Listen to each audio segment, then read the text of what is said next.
Hello, today we're looking at analyst roles. So the roles we're going to look at will be system application, software and sometimes called computer analyst. And we're going to combine those. And then data analyst, business analyst and also test analyst, really because it won't fit in any of the other groups. In order to be able to look at these, I've broken each of them down into a number of different skill sets. These are communication, knowledge, problem solving, self-management, initiative, organisational, teamwork and technology. Now I've come up with these sets in two ways. One, because I first did this 32 years ago, and another way, I've used two main websites. So for the US I've used Monster, and for the UK I've used Total Jobs, in order to be able to say, okay, when this role is advertised, what are the skill sets that they put within their description? Now you could argue, well, any job requires a little bit of each of these skills. But what I've tried to do is say, okay, what are the primary skills that are required and what are the secondary skills required for a particular role? The other ones may be used too. They are maybe less important for this particular role. Let's have a look at this with system application, software, computer analysts, and we'll look at the skills that we just saw in the previous slide. And let's have a look at the primary skills needed for someone in this role. Well, there we've got knowledge, organisational, problem solving and communication. Problem solving, actually probably all of the analysts' roles will require problem solving. You need to be able to look at the data, be able to look at the situation and be able to come up with solutions to this one. So communication is also important, to be able to communicate what those solutions are to either the people who are going to solve it or the people who have got an idea about what those problems may be. There's a lot of information, so you also need to be quite organisational within that. There's also a degree of knowledge that is required within the industry that you're working and of the systems that you're working on. So that could be quite specialised depending on what the industry you're in or what systems they may have already running. And what kind of goes hand in hand with that knowledge is the secondary technology, because you need to say, okay, if I'm going to make a change to this system, what is the impact that that will have on that system over there? And obviously that could be quite important. Now, obviously in these times, let's have a look at the working at home, or WAH or WFH, working from home. And what are the impact of these skill sets having on your ability to work either at home or having to work within the office? Now, communication is pushing someone up kind of nearer towards needing to be in the office. Now, you can do things like kind of video conferencing, and that's kind of solves that a little bit, but the technology is also moving people a little bit towards the office as well. Now, while you can remote into a number of the different tool sets, probably a lot of those will still only run within the office, or you won't have access to all of them. But knowledge, organisational and the problem solving, you don't really need to be in the office for those. In fact, there may be an advantage having a bit of peace and quiet, be able to get on with that work at home. So for this particular role, I'm putting it about 25%, about a quarter of the way. So while you can work from home, there are things that will draw you a little bit towards the office. But it's certainly one that homework is fine. Let's have a look at systems analysts.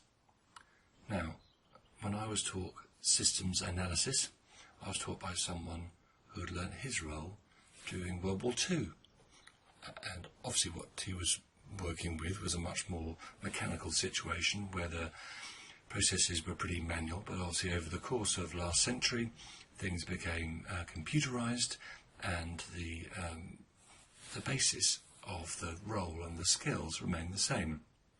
You need to be able to evaluate a system and be able to make recommendations about how that can be created or maintained or changed. If you look at the Kipling 6 honest service men who taught me all I knew, their names were what and why and when, how and where and who. In effect, analysis is doing that what and whys and whens, hows and wheres and whos on a particular system, about how it works and what it should do. So you need to look into the process, and most systems are based on some sort of input, a process, making a change to it, and then some sort of output. Now there may be multiple inputs and multiple outputs and multiple processes in between, but and there's a whole finer graduation of those, but fundamentally the same. So what you need to be able to do is you need to be able to say, let's have a look at that system and be able to determine what is the impact of any change that you'll make on existing systems or on existing processes. You need to be able to possibly design a process from scratch. There may be a manual process at the moment, and you may need to create a computerized system of that. Often there's a lot of documentation that needs to be created. These may be specifications or specs which go towards the programmers or developers, telling them how to create a particular system. Actually, my role as an analyst program meant that I not only did the analysis, but I also did the developing. That was great. Or you may need to create technical documents that could be used to maintain the system. A lot of systems need an annual upgrade at some level, and there may be documentation required for the users of actually how they should use the system, kind of a guide. A lot of this takes experience. This can be very specific to the industry that you're in, but the approach needs to be analytical. You need to be able to look at the fine details and look for the whys, whats and whens. You need to have a strong ability to communicate. That not just means be able to talk to people, but also be able to define the fine details, how or what those changes need to be, but in a very, very precise way. Okay, so that's the kind of the information about the role. Let's have a look at the number of vacancies there are for someone in this role. Now, obviously, this has changed enormously. I'm going to look at before the virus, so December 2019, and after the virus, April 2020, and we'll see what the impact of those are. So, as of December 2019, so within the US, not that many. I don't know, that may have been just before Christmas, but just over 1,000. The UK, 2,300 odd. As far as the salaries go for those, quite tricky, really hard to find any US ones, but about the UK ones it's quite easy. It may just be the websites that I looked at within the US, but there certainly wasn't anything or much on Monster. For a rule of thumb, if you take the lower levels here, so if you take that and then double that for the US, so £25,000 works out at about $50,000 or so. Now this was for the lower range for the UK, £25,000. If you were combining these systems analysis skills with like developer skills, then you could expect the higher end there to be around 50 to sort of 55. There were some sort of contractor roles up there as well. This is usually because obviously your years of experience mean that you're quite hard to get hold of. Okay, so what's the impact? So April 2020, oddly, the US, that's gone up huge amounts. Maybe I just hit it in December at a very kind of low point, and that was pretty close to what it should have been anyway. But anyway, considerably higher there for systems analysis. I have no idea. Possibly the definition of changed, or there's a sudden leap in requirements for government jobs. As far as the UK, though, that's, well, over half, but not quite a kind of a third. 2.5 or so from the 2,300 odd. So again, the impact of this and the virus, and we can only see, I'll make additions to this, we'll see how this will change over time. Application Analyst. This is one of those roles which is very similar to Systems Analyst.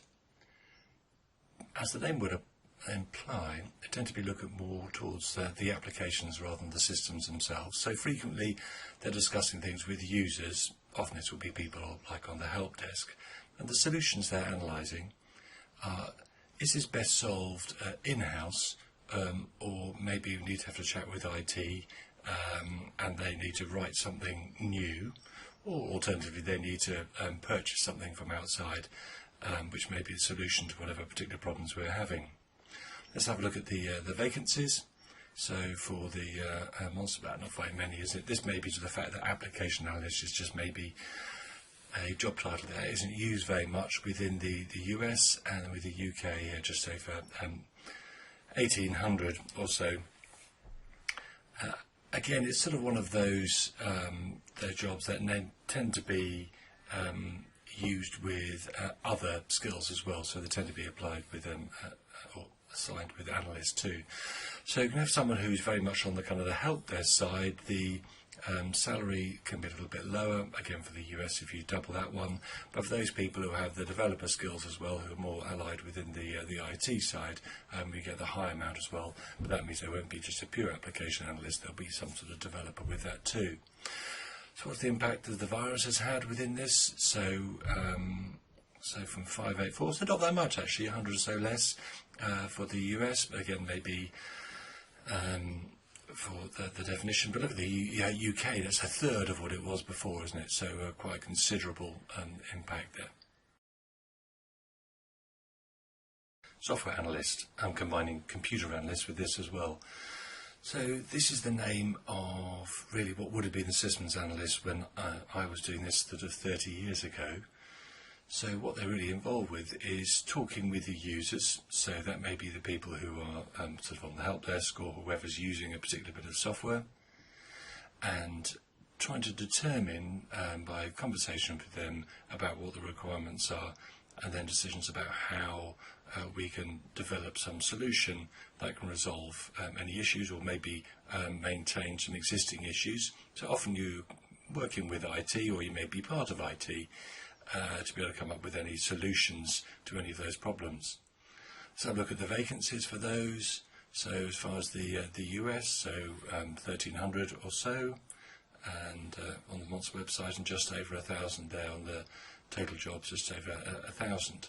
As far as the salaries going, well, a little bit higher really in this one, because it is quite a technical, I suppose, analyst role, but not so high at the kind of the top there. I presume for this one is because it's saying those people aren't necessarily working within a developer role for those, so again double those. So for all of these, so for the system application, computer and software analyst roles, while a lot of these do say they need a degree, actually years of experience is pretty important too. So if you're working within an organisation and maybe you are a user, you could actually, by years experience and working with an existing analyst, you could probably move into that role without necessarily having a degree. In fact, a lot of these also required industry certification, like particularly in the pharmacy area, which was quite important. So look at the impact of the virus has had. It's actually not that bad in the US there. So what's 1,300 now down to 1,100? So kind of a relatively small impact within the US. With the UK, oh my word, yeah, okay, about a third of what it was previously. So quite a major impact that's had on that particular job role. Same with computer analyst, obviously. Data analyst. This is one of those job titles that actually defines two separate roles. The first one is as a sort of admin role, where you're looking at client transactions, and it's an administrative role where you're making sure that those transactions are passing through successfully. And the second job is looking at business intelligence. You're looking at the data and you're sort of trying to come up with innovative ways to find out actually what's going on within the business and how can we improve the business in a number of different areas. These two jobs obviously require two very different kind of types of people, and therefore the pay would be different, and the requirements for that job would be different, and also the skills would be different. So it's quite hard to define or separate these out between them, but it's an analyst's role, so ultimately problem solving would be useful for both. Communication is important, to be able to communicate either what are the client transactions that are missing, or with the clients themselves, or indeed what business intelligence there may be. So that kind of applies for both of those. For the self-management, this is more within the business intelligence area, and the teamwork more within the more admin-y role. Just because the nature of the work means that it's actually hard for you to come up with the solutions on your own. You need a team to support you, and also therefore initiative is quite important within the more business intelligence role. On the secondary side, for both of these really, for the client transactions, there are probably particular bits of technology that are used in order to be able to manage that, and certainly within the business intelligence, understanding the technology behind these things is quite important. So let's have a look at the working at home. So, well, there's quite a lot of things which are pushing people towards the office here. So you've got the communication, you've got the teamwork, and you've got the technology. This really just pushes person to have to work more within the office than working from home. Now, there are aspects of the job that means that you can say, actually, with those problem solving, that you can actually you can do those things at home and you wouldn't need to be sort of 100% in the office. I think this is, of all of the analyst jobs, that which requires you to be in the office more than the other roles. So I'm putting that at about kind of the sort of halfway mark between the two. Okay, so look at the vacancies there. So within the US, as of December 2019, so yeah, 5,500. It's very hard, obviously, to separate these out between the admin role and the business intelligence role. I'd say about 80% of those probably will be the admin role, and 20% would be the business intelligence role within that. But obviously, that's a pure guess. I haven't done any analysis on that to find that out. And just under 2,000 there, again, the same probably applies as far as the distribution. As far as the pay, well, this lower end of pay would probably reflect this is the people who are working more in the admin role, because they're sort of fairly junior, whereas the higher paid ones, these are people who are working much more within the business intelligence and having to use all the technology applied to that. Again, probably you don't really need a degree if you're doing the admin role, but you will do if you're doing the business intelligence. But experience was highly important. I think people, if you'd want to get into this one, you could move across from a support or sales position quite easily into this particular role. And probably move up within it. From the business intelligence side, you need to be working with kind of databases quite well to be able to walk into this role. Okay, so the impact of the virus, fairly kind of minor. It's gone down not even 1,000, 750 or so. So a little dent on that one. As far as the UK goes, oh God, 1,000 less than it was, so more than a half. Yeah. Business analyst.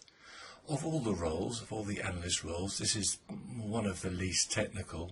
It's very heavy on the business, and the IT knowledge is much lighter. So what do? So generally known as a BA, and they're looking at the business and the problems the business may have and the processes within their business and evaluating what the solutions may be. These may be software solutions, or they may be trying to improve their sort of productivity, but they're kind of talking with people within the business to really understand what's kind of going on within their particular business processes, and looking at ways they can improve the efficiency of that. So the skills, the primary skills in this one, well, obviously problem solving, all of these really can be applied, but problem solving is very important. But organisational is quite important. Not just that they are organised, because there's an awful lot of information in there, but also they need to understand the organisation they work within to be able to appreciate what the problems may have within that one, and also the technology that will be there, and also the knowledge within the industry. So what are the solutions that are available out there, and this can be some things which are maybe more trendy than others, but having a finger on the pulse of what solutions there may be with new business practices. And obviously communication is highly important as well, because you need to communicate those solutions to people. In fact, that's very nearly a gold, that one. Now, as far as the working at home, now you have got the problem-solving organisational, so that moves you a little bit towards home, but you've also got communication and technology, which kind of means you're not completely at home. You're not within a team necessarily. You may need a certain level of spending a lot of time working from home doing the kind of the problem solving and applying knowledge. So I put about 25%. Okay, number of roles. My word, look at that within the US. Huge number of vacancies there, so 12,500. Pretty kind of healthy within there. As far as the UK, kind of 1,500, maybe that reflects the different kind of approaches to business. The amounts there, not that much, but the starting salary really there, 25,000. Well, it says 70,000 here. Actually, there were a lot of freelancers or contracting roles which tended to pay an awful lot more than that. And if you were going to be at that kind of level, you wouldn't necessarily be salaried. You'd normally be a kind of consultant at some kind of level. As far as the requirements are, well, yeah, a degree was really kind of important within this one, but experience seemed to be pretty important too. If you had a large number of years of experience, then the degree kind of just sort of fell away from that one. But if you're going to get into it from the beginning, then obviously a degree would help. Your industry knowledge was very important as well. You need to be able to communicate up to board level. So there was if you may be a more mature person and a certain level of gravitas and serious, and you can communicate with people up at the kind of the board level, then this was something which I think was quite kind of valued. Therefore, your experience is quite important. There are lots of industry certifications. There's the IISBA, I think it is, and there's the Babcock, the BA Business Knowledge, and a lot of these, there's a lot of websites, there's a lot of support as far as the kind of BA kind of knowledge, and a lot of kind of blogs talking about it, and a load of kind of books. So it's something you can kind of get into by just kind of get a level of experience. Let's have a look at the impact the virus has had. So we had, what, 12,500 there within the US. And what's the impact that had within them? It's actually quite down a lot, isn't it, for US really? So that's about a quarter of what it was previously for the US. Oh God, yeah, okay, a third of what it was kind of previously. Brilliant. Test analyst, also sometimes called software quality analyst, test engineer, software tester, tester, quality assurance practitioner, a number of different phrases for this particular role. Ultimately doing the same kind of thing, is they're looking to make sure that the software does what it says on the tin. So does it follow the specification? Is it working in the correct way? And they are trying to judge whether it's doing what it says it should do, and does it do it in the way that it should do, and maybe at the speed it should do it. And if there's any problems, identifying those bugs. Are they bugs with the actual program, i.e. it breaks, or the way that the system has been written? So the skills of this one, you really need to understand the technology of this one, so you need to be able to understand how that particular thing has been programmed and the impact of you clicking on that particular button will have. So how to use the system, and the better you know the system, the easier it is to be able to sort of test that. And how does the organisation work? What does it do within the organisation? What is the impact that any errors may have on the organisation itself? And obviously, ultimately, you're looking at kind of problem solving within that. On the secondary side, knowledge, but also knowledge of the industry. So if the software is working, say, within the finance industry, you need to have an understanding of actually this is how things work within that particular industry. And that means you can actually identify maybe what is a bug, which may not be actually listed as an obvious bug within the program itself. Also, you need to be able to create test scripts. This will allow you to run through these tests in a consistent manner. So once they've made a change, you can then go and test on that again. And obviously communication is very important too. As far as working from home, well, you are having to communicate what those bugs are to people, with people, and the technology may be quite hard to sort of access. There may be security issues within that one, which pushes you towards home. So it really depends up to your organisation as how easy it is for them to be able to link you up to that.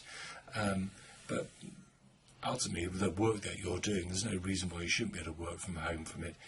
They're just making sure that you can access those systems. And obviously, it's nice to be able to communicate with people face to face in order to be able to identify what those errors were and whether those solutions have been implemented. Okay, so let's look at the vacancies there. I put in test engineer within these ones. just because there wasn't a lot for test analyst and software quality analyst or quality assurance practitioner. They were kind of spread out. So I guess as long as we're consistent in this one, we get a kind of an idea about the number of vacancies that may be around there. So, not a bad kind of number within the UK, kind of similar, 2,500. It's maybe a kind of cultural difference in the different phrases that we use for the different approach. Payments go, not that bad really, as a kind of a starting kind of level, but there are two sort of roles. There is the manual tester and there's the automated tester. Now, what the manual tester does is they go through and they kind of click on the buttons. But what the automated tester is actually have to write scripts, usually using some sort of programming language like C#, Java, Python, and they're using particular tools like kind of Selenium, and Cucumber. There's a load of other ones as well, which allow them to create these automated test scripts, and that tends to be much more of a higher paid job. It's something you can move into, so if you're a manual tester, you can get into that one. And if of all the roles here, it's probably at least need a degree. There are industry certifications, ISTQB. I guess it's your approach that really kind of matters. That you really get a buzz from finding a bug. That's your kind of the nugget. Oh, I found a bug, and you kind of love that. And then you can kind of manage your own kind of career from there by kind of moving to different kind of areas and becoming test leads. So what's the impact that the virus has had? That's gone up. Okay. So that's good, isn't it? 600 or so more than there were previously. And maybe that's just because the way that the name is suggested. For the UK, down half, 50%. Actually, for most of the jobs, that's not bad, half. But obviously, there can be more people chasing for those fewer vacancies. Okay, we've been looking at analyst roles. Thank you for listening.